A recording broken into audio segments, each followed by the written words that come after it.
Muy buenas noches, querido Paco.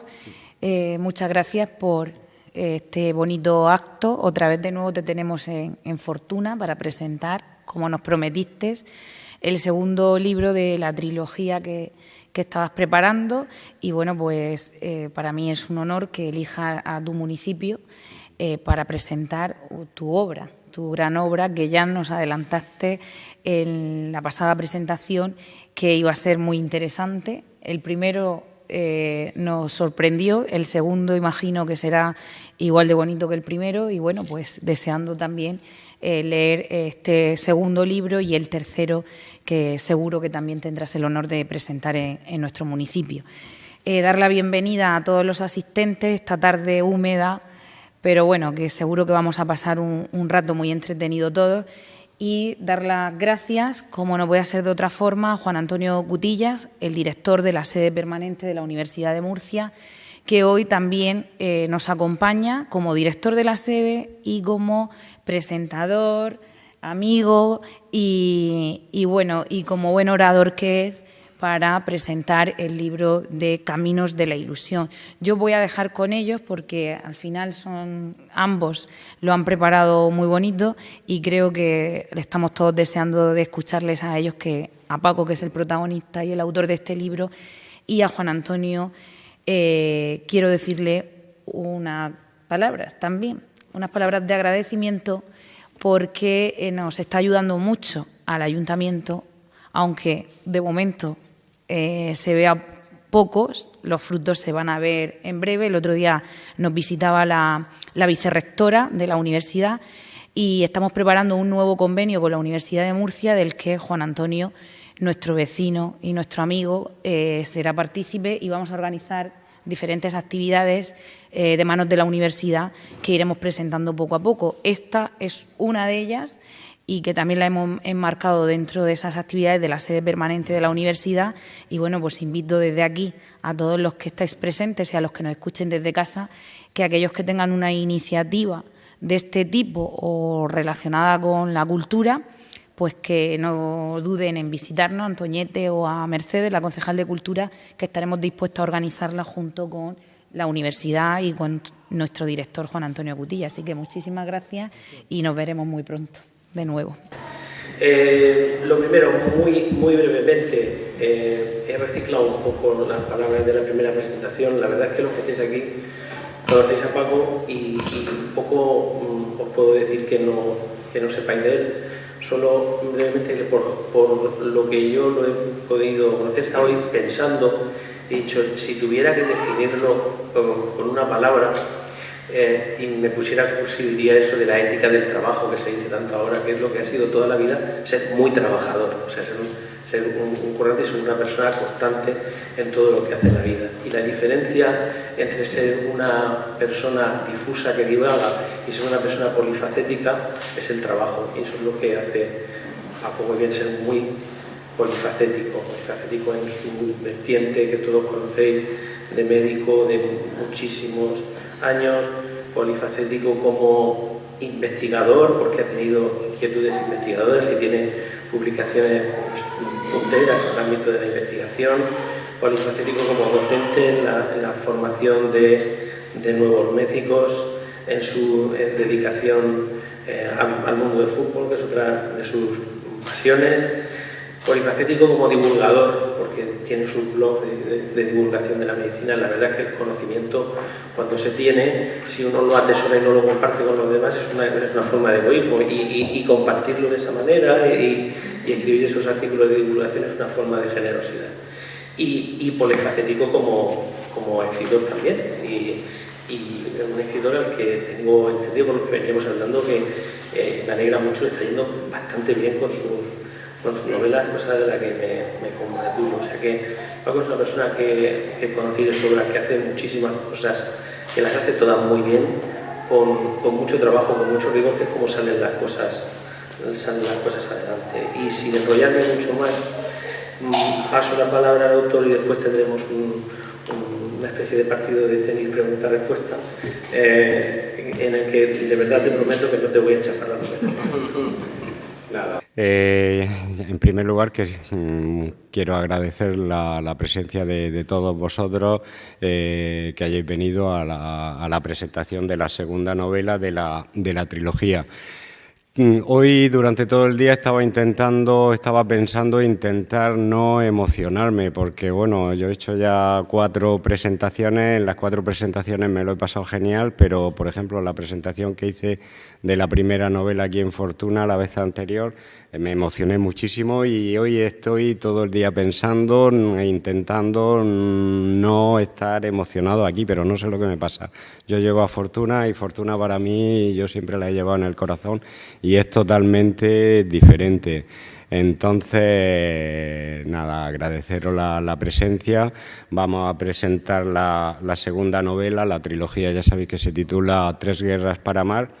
La primera novela de la trilogía fue Los colores de la esperanza y esta segunda novela la he titulado Los caminos de la ilusión y sobre ella vamos a hablar esta noche. Más que una presentación, pues yo creo que va a ser un diálogo entre Juan Antonio y yo, pues intentando destripar un poquito todo el mecanismo de elaboración de la novela y lo que os vais a encontrar a partir de ahora los que vayáis a leer la novela. Igual hay alguna persona ya entre vosotros que la ha leído y para los que no la hayáis leído vamos a intentar sobre todo no hacer ningún tipo de spoiler, aunque algunos aspectos habrá que mencionar de ella, ¿de acuerdo? Cuando tú quieras.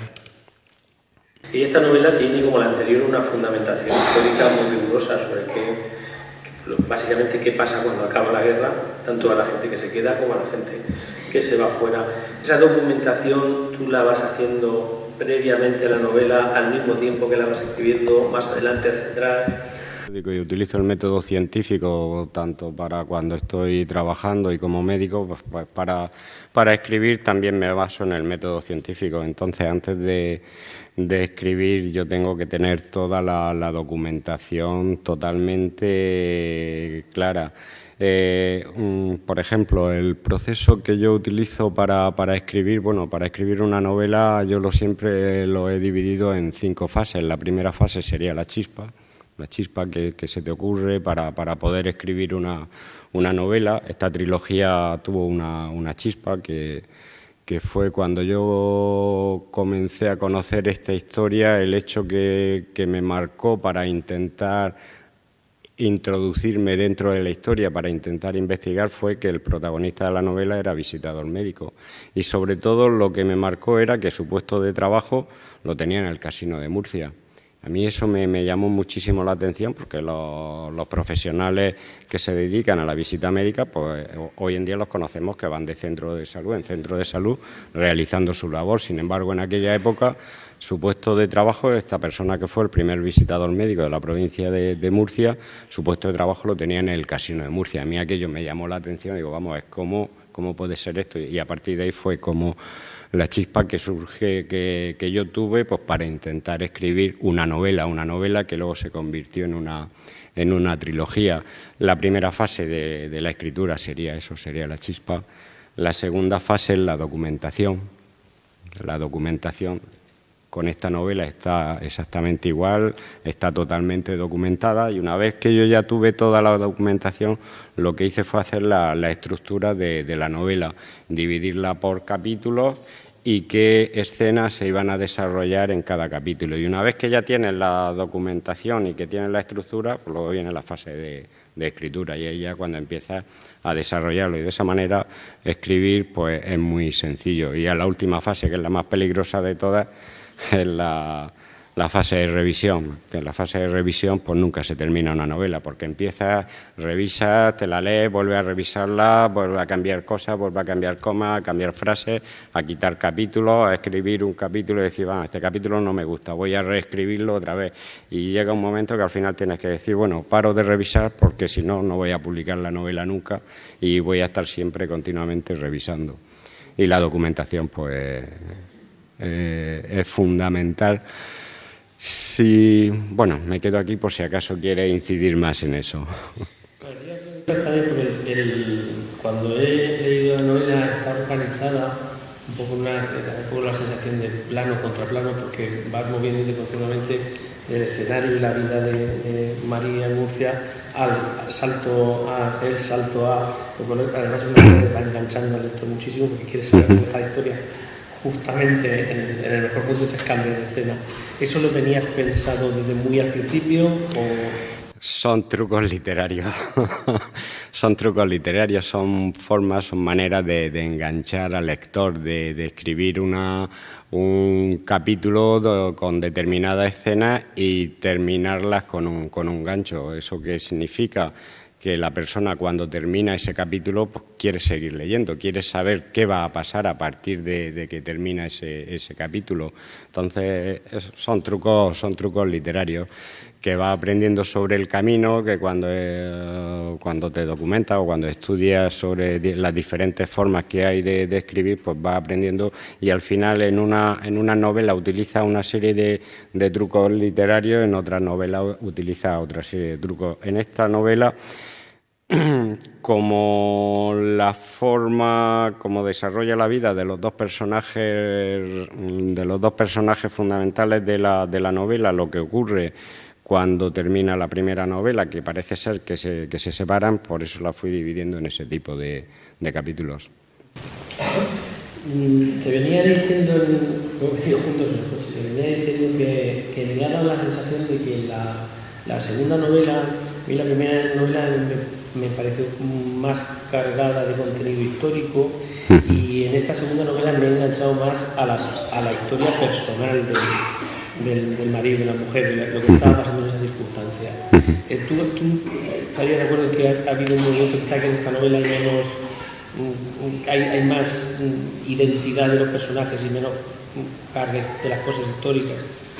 Sí, la primera novela transcurre en un periodo de la historia de España, son 15 años, desde el 24 hasta el 29, en el que todo sucedió como una especie de terremoto. Hubieron 200.000 sucesos a lo largo de esos 15 años que desembocaron en una guerra civil. Sin embargo, la trama y el desarrollo de esta segunda novela, como la trama continúa con la vida de los dos personajes fundamentales, uno llevó un tipo de vida, otro.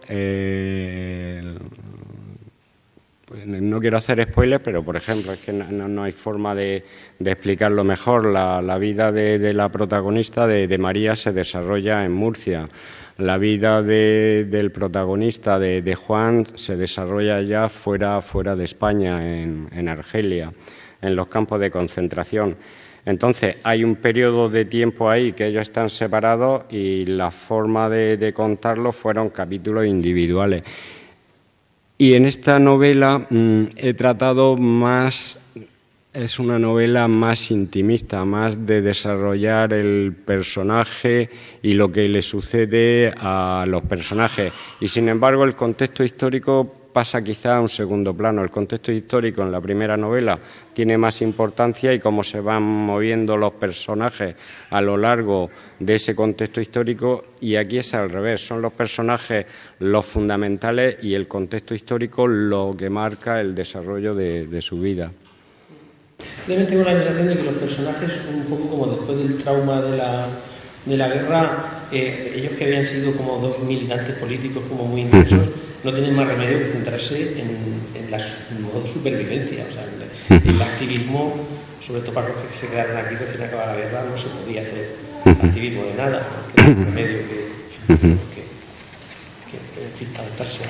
Sí, tenían que sobrevivir. Para mí, bueno, el personaje de María es un personaje fundamentalmente femenino de lo que sucedió en aquella época. Para mí, tanto ella como el resto de mujeres, con todo lo que sucedió en aquella época, fueron auténticas heroínas, fueron mujeres muy fuertes que tuvieron que llevar las riendas de su familia, mujeres que estaban hechas, pero que a partir de ahí tuvieron que tomar las riendas y hacerse a sí mismas.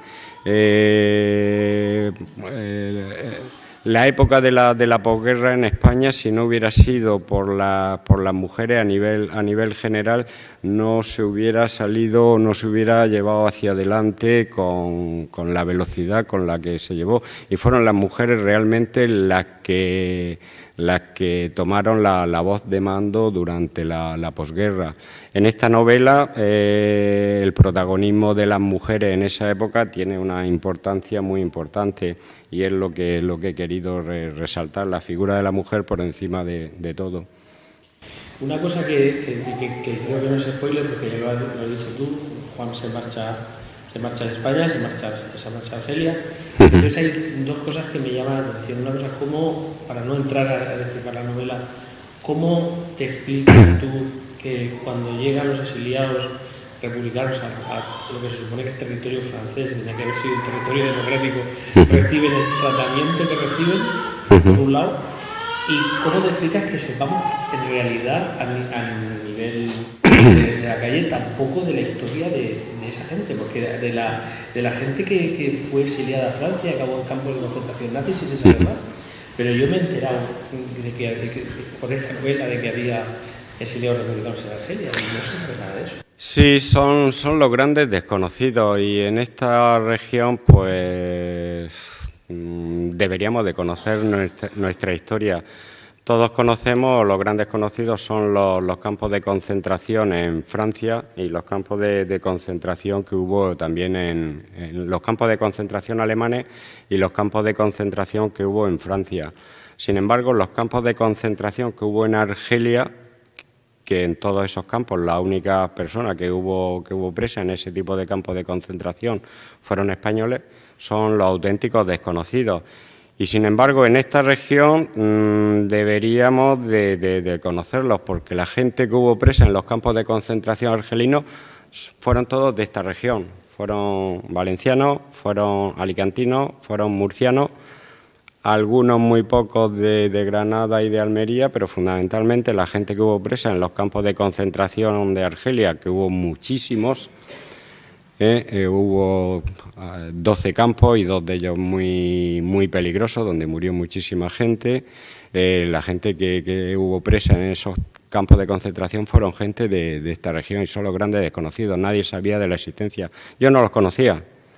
Los que estuvisteis presentes en la primera presentación, yo fui contando también que a lo largo de la documentación de la novela, que me llevó muchísimo tiempo, yo tuve que aprender muchísimas cosas que desconocía. Una de las cosas que no sabía que existía era que en Argelia habían habido campos de concentración y menos, sobre todo, que era gente de esta región.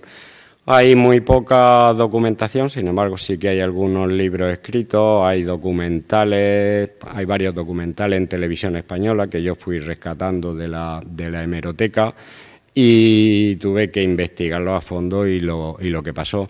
Y luego, como la parte fundamental de la documentación de la novela es el diario del protagonista, en el diario del protagonista están reflejadas las fechas en las que llegó a cada campo de concentración, incluso la hora en la que salía de un campo de concentración y se lo llevaban a otro. Que todo eso está reflejado en la novela.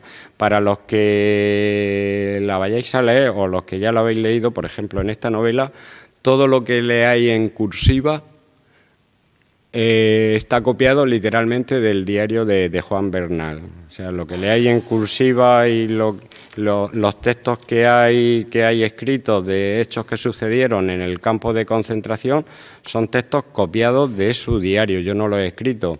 Incluso os daréis cuenta la ilustración que tenía ese tipo de personajes, de personas que estaban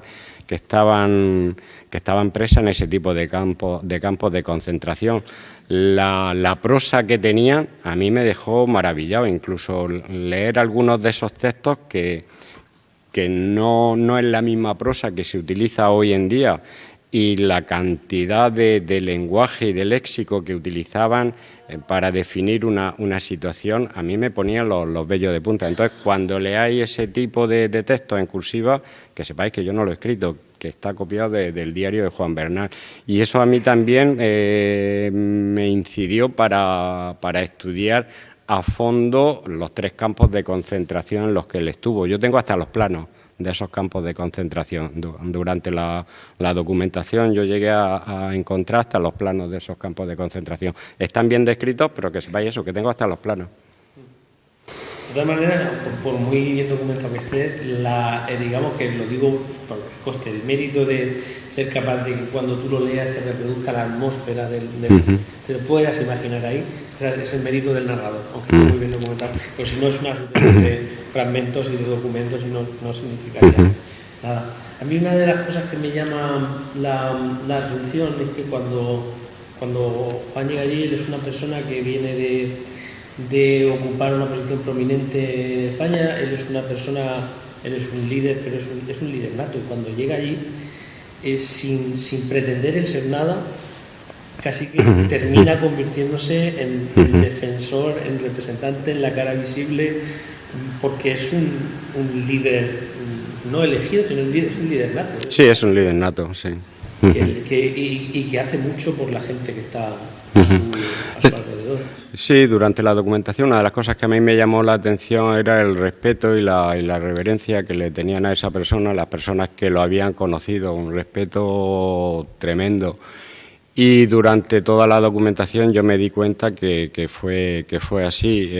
Fueron apareciendo personajes que si los lees en la novela parecen inverosímiles, que no te lo crees, sin embargo son personajes reales. El personaje del capitán del campo de concentración es un personaje que cuando yo lo conocí y supe de él y la relación que mantuvo con Juan, yo no me lo creía al principio, pero es real.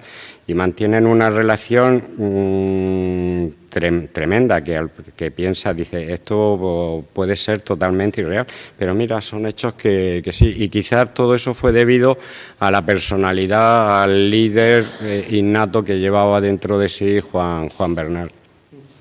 Una de las cosas más sobrecogedoras de la novela es que representa muy bien lo que fue la brutalidad de la represión franquista después de la guerra. O sea, no solo la brutalidad en tanto que violencia, sino ya casi que en tanto que sadismo, que a mí me ha recordado mucho esa escena de esta película de Mientras dure la guerra, cuando va Unamuno a pedirle a Franco Clemente para un amigo, le dice, no puedo hacer nada, es que lo tienen los nacionales. Y Unamuno se queda diciendo, pero si los nacionales sois vosotros, se tienen como gallego. Entonces, yo lo que quería saber si esos episodios tan duros que están reproducidos aquí son verídicos. O sea, son reales. Son reales y más aún están escritos con las palabras reales que recibió la persona a la que tú haces mención, sin intentar hacer spoiler. Las palabras justas que recibió esa persona en esa escena a la que tú te estás refiriendo son las que están reflejadas en la novela. O sea, la contestación que ella tuvo cuando hizo ese tipo de gestiones intentando defender la vida de una persona, la contestación que le dieron a esa persona en Burgos son las que están reflejadas en la novela. O sea, es un texto real. Duro, pero sucedió así. Pues de verdad que merece la pena leerlo. Además es una de esas escenas que lees una novela y luego te acuerdas del momento en el que lo has leído. Porque te quedas... Es una escena, y bueno, es una escena igual que otras muchas que ocurren en la novela, como hay hechos muy luctuosos, muy duros. Yo he intentado escribirla con mucho tiento, con mucho tacto. No quise en ningún momento ahondar en ser más duro a la hora de expresar los sucesos que ocurrieron en esa época. Hay otras novelas, sobre todo novelas que detallan o basadas en campos de concentración que te cuentan pues todas las desgracias con 1001 detalles. Yo he intentado soslayar ese tipo de situaciones. Hay situaciones dentro de los campos de concentración o dentro de esta escena que tú detallas que son muy duras, pero a nivel de plasmarlo, a nivel literario, yo he intentado hacerlo con mucho tiempo y y no ahondar más de lo justo y necesario, sino simplemente para que la persona que esté leyendo la novela, que se esté imaginando lo que está sucediendo, pero de una manera liviana, por decirlo de alguna manera. Pero el que lo está leyendo sabe lo que está pasando perfectamente. Sí, perfectamente.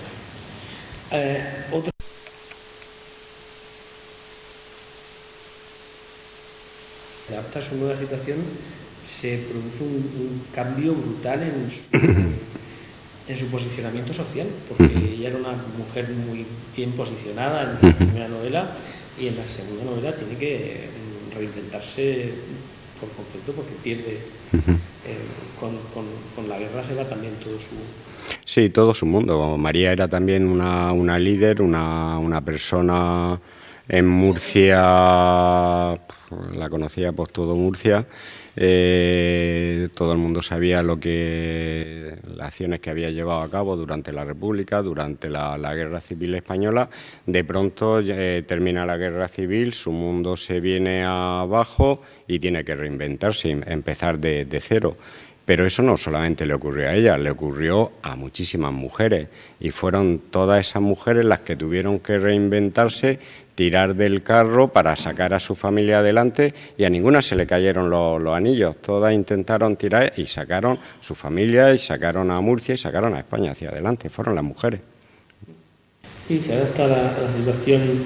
A mí otro aspecto que me ha llamado la atención y que está, yo creo que muy bien descrito, es que a la angustia de la separación de una pareja está la angustia añadida de que ni siquiera te puedes comunicar, ni siquiera puedes saber si la otra persona está viva o muerta, o si le va bien o mal, o sea, ese corte que hay entre ellos, y esa cosa tan inhumana de tener miedo a comunicarte, porque sabes que te va a ganar.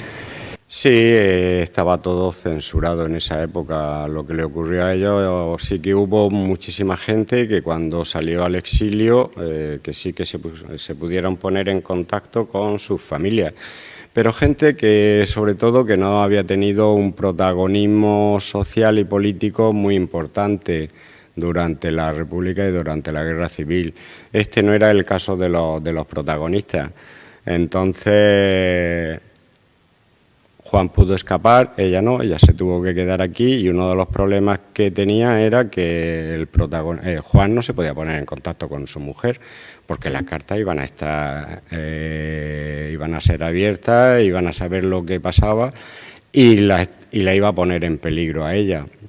Entonces tuvieron que hacer de tripas corazón. Están separados, y eso justamente es el título del libro, Los caminos de la ilusión. Los caminos, porque cuando termina la Guerra Civil, los dos protagonistas, tanto María como Juan, se separan. Entonces ella tiene que seguir su camino, hacia adelante. Él tiene que seguir su camino en Argelia, en los campos de concentración en los que está preso. Y cada uno tiene que hacer un camino independiente, pero con una ilusión. La ilusión de ambos, de ellos dos, era volver a reunirse y a reencontrarse al final, que el camino que cada uno emprendiera, que el destino fuera volver a reunirse y volver a revivir de nuevo su vida como matrimonio. Ese es lo que significa el título, el camino. En la portada está muy bien descrito. Es un camino que está dividido en dos por una sendica de césped en el centro, pero al final el camino confluye en un punto que es cuando probablemente ellos puedan reunirse. Cada uno va a seguir su camino haciendo lo que tenga que hacer, no cayéndose,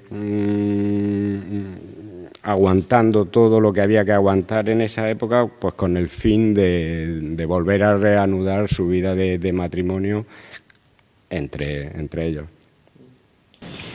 Una de las cosas que notas al pasar la novela, por lo menos a mí me ha pasado, es que está muy bien representado el hecho de que los acontecimientos no son lineales, ocurren a lo largo de mucho tiempo. Y lo vas viendo en la sucesión de Navidades, y vas notando en la narración cómo cómo se va alargando y cómo se va alargando esa separación. Parece que el tiempo está reflejado muy bien en esta novela. No sé si es una cosa que ha hecho a propósito para que se notara.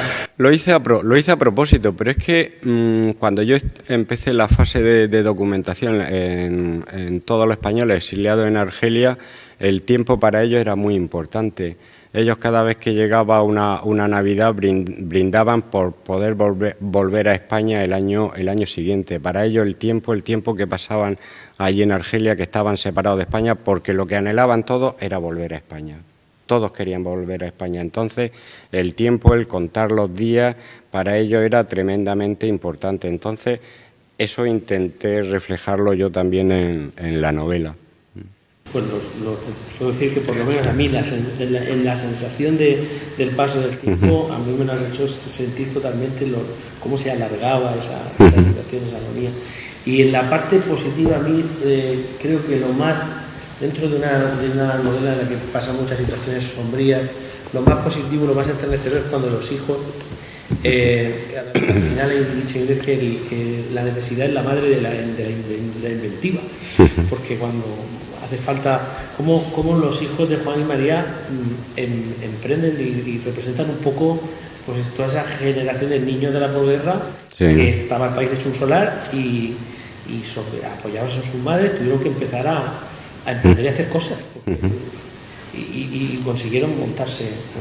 Sí, no había otro remedio. En aquella época, con 10 años, ya los críos empezaban a hacerse independientes, a intentar trabajar, a intentar trapichear la típica picaresca española. Tenían que salir adelante, no había otro tipo de situación, no había dinero y tenían que trabajar y buscarse la vida, como hemos sido los españoles.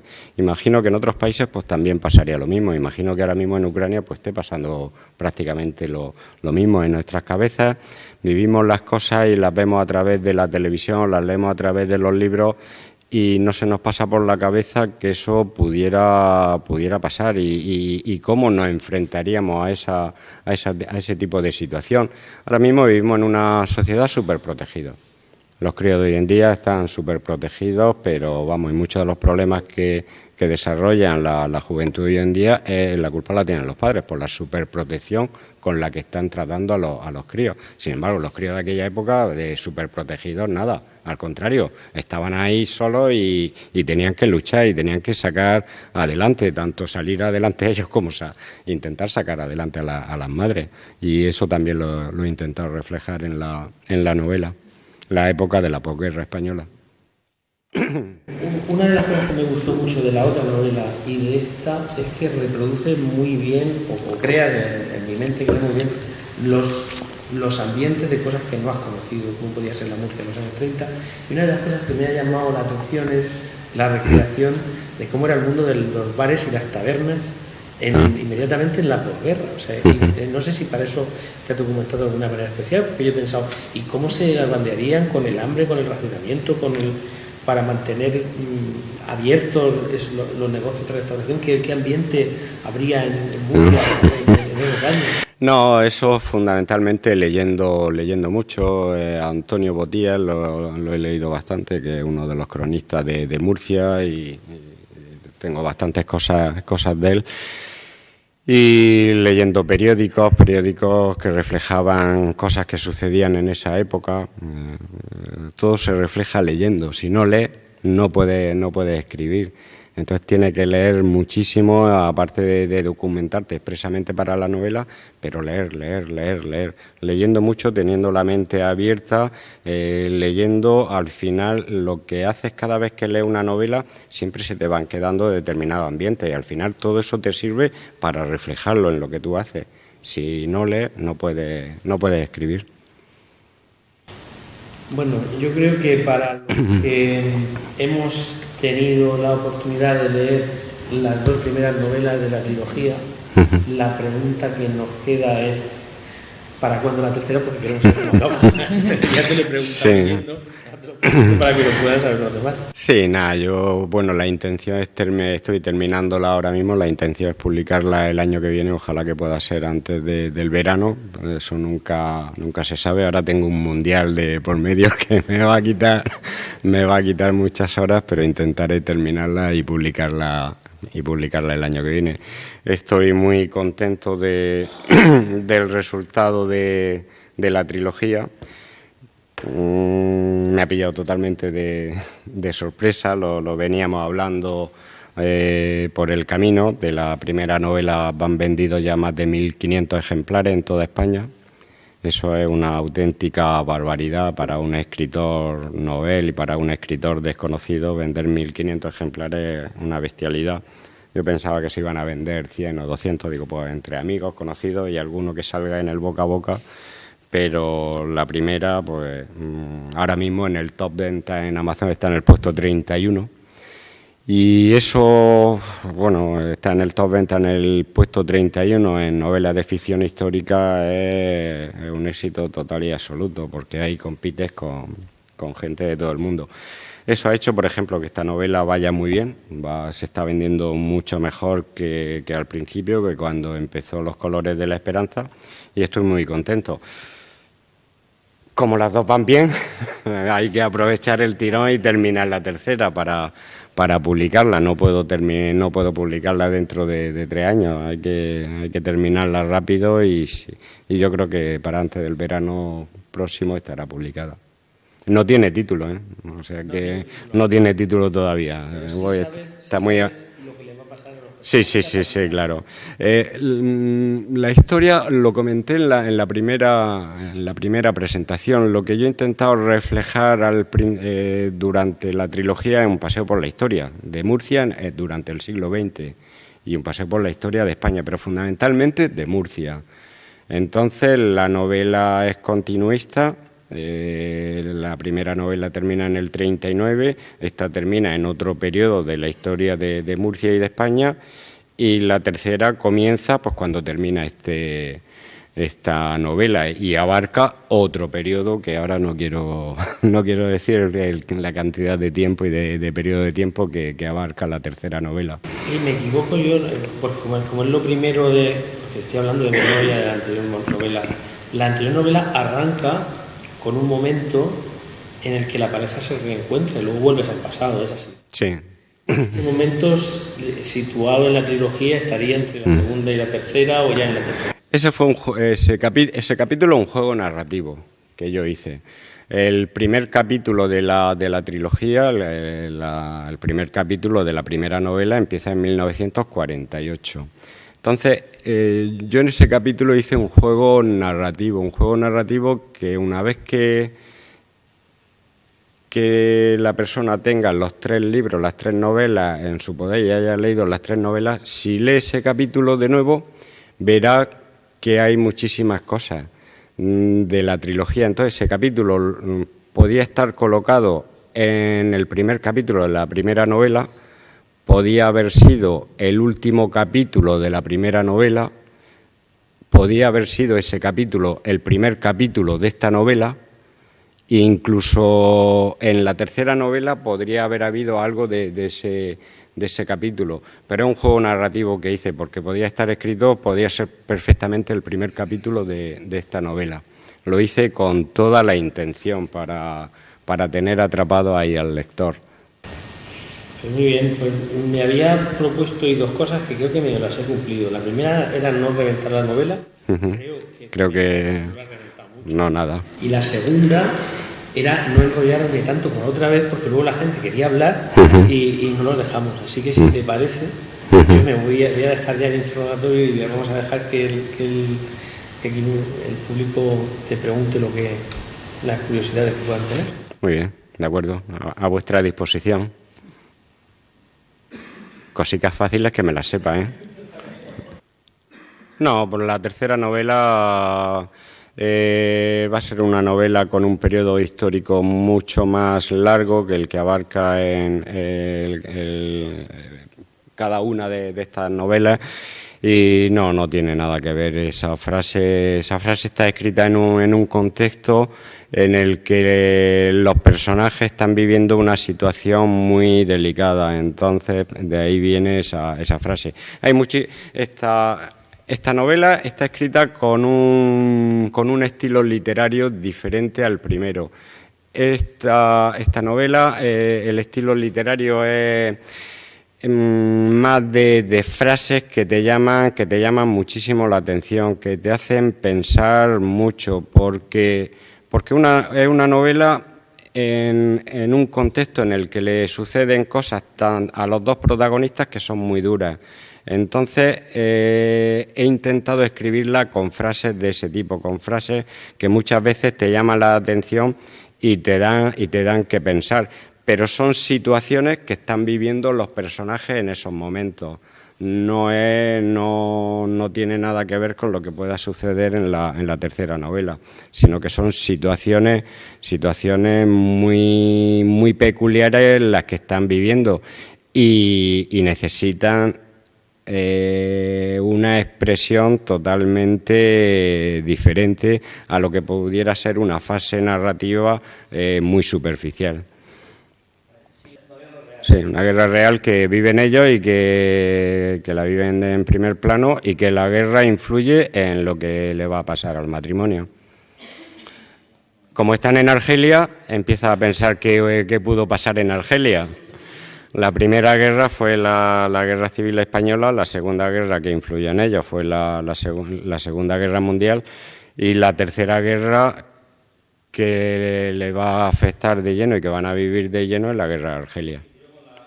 Argelia en esa época era un protectorado francés, era territorio francés, entonces ahí lo que ellos van a vivir en la tercera novela es la guerra de la independencia de Argelia con Francia, la guerra que mantuvo Argelia con Francia, la van a vivir de lleno, y eso va a hacer que cambie de nuevo su vida. O sea, su vida cambia cuando termina la Guerra Civil Española, en la Segunda Guerra Mundial, y luego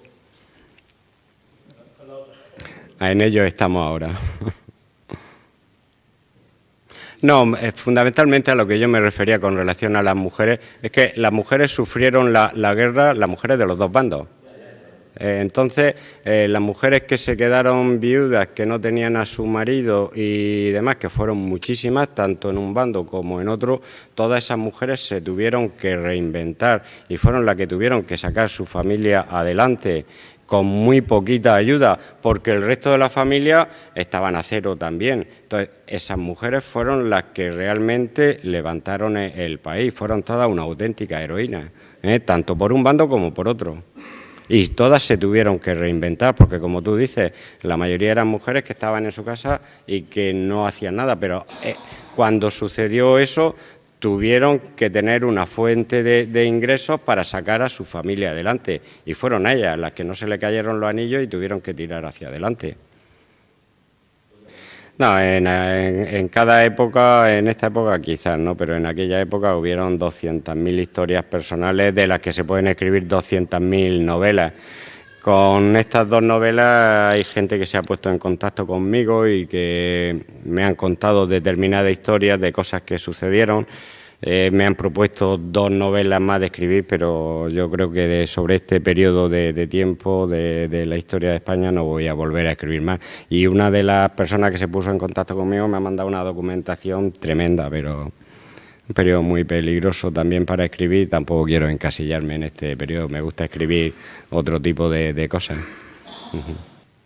El perfil psicológico, pues estudiando en esta novela es muy sencillo, puesto que el perfil psicológico estaba muy bien definido con todo lo que yo fui leyendo y lo que me fueron contando gente acerca de cada personaje y todo lo que fui leyendo sobre ellos. El diario a mí me sirvió muchísimo. Luego tengo también toda la documentación que tuvimos que pedirle al archivo de Salamanca, de todo el proceso penal que luego hubo. Ahí tengo una documentación de 100 y pico páginas legales, que cualquier cosa que esté en el archivo de Salamanca, si lo pides, te lo envían, tanto en formato PDF como en un disquete. tengo toda esa, y leyendo toda esa documentación, pues te vas formando el perfil psicológico de cada uno de los protagonistas. Luego, leyendo el periódico El Liberal para la primera novela fue muy importante. Yo me lo leí pues desde el año 24 hasta el año 39, día a día. Está en la hemeroteca, y eso fue un trabajo también tremendo. Y luego los personajes nuevos que hay en esta novela, como están descritos, y lo que ellos sintieron, como está descrito en el diario de él, porque fueron testimonios reales que cada uno de ellos reflejó en su diario, pues eso te hace pensar cómo es psicológicamente cada uno de los personajes y lo que vivieron allí dentro de los campos de concentración.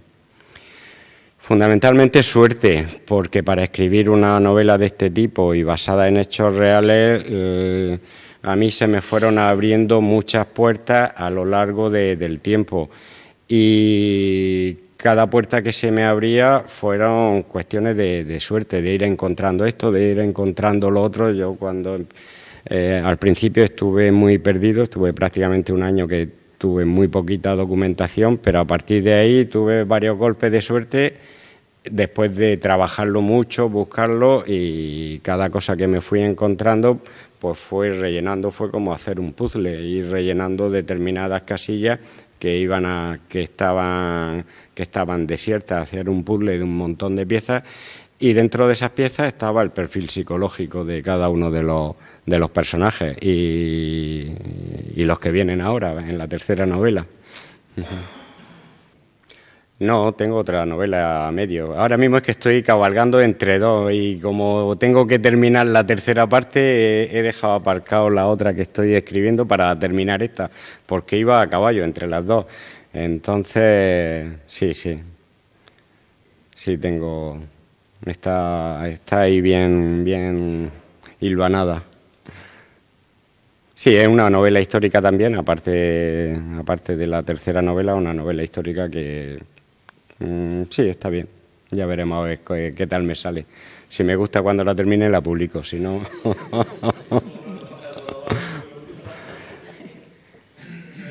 Si esto es no parar, estar metido siempre en camisa de 11 varas. Pues nada, si no tenéis ninguna cuestión más o ninguna cosa que os preocupe de la novela, agradeceros de nuevo vuestra presencia aquí. Para mí sería un placer tremendo que os gustara la novela, que veáis, que la sintáis con todo el cariño con el que está escrita, y que disfrutéis de ella, y que paséis pues momentos maravillosos mientras la leéis. Para mí leer es un placer. Esta semana yo me enganché con una trilogía, quería terminar la última, la trilogía del Bastán, de Dolores Redondo, que la tenía ahí 2 o 3 años aparcada para leerla, y esta semana me la cepillé en unos cuantos días. Anoche terminé de leerla, la tercera novela. Y leer es un placer, leer se aprende, leyendo se tiene la mente completamente abierta. Es la mejor forma de ilustración, leer libros, no leer el Twitter, ni leer el Facebook, ni leer el WhatsApp, porque ahí te puede encontrar absolutamente de todo. Leyendo es como mejor se aprende, y sirve para todo, sirve para todo. Entonces, si os gusta la novela, yo estaré tremendamente agradecido, y nos vemos aquí en la tercera presentación. ¿De acuerdo? Muchas gracias.